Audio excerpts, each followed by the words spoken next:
Nia Ramadhani kaget anaknya Mikaela Bakri ingin jadi artis. Hal tersebut terungkap saat Nia Ramadhani membuka sesi tanya-jawab bersama Mikaela Bakri di saluran YouTube-nya. Awalnya, Mikaela Bakri mengaku ingin mengikuti jejak Nia Ramadhani untuk berkarir di dunia hiburan.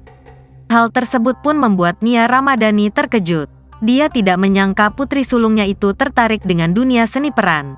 Terlebih, istri Ardi Bakri ini juga mengatakan anaknya itu selama ini terlihat tidak suka dengan akting.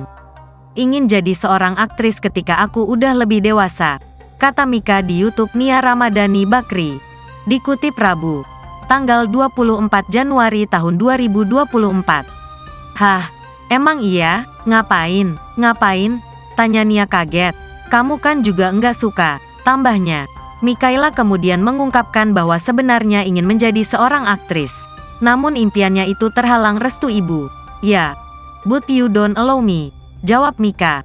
Mendengar jawaban putrinya, Nia Ramadhani langsung membeberkan alasannya.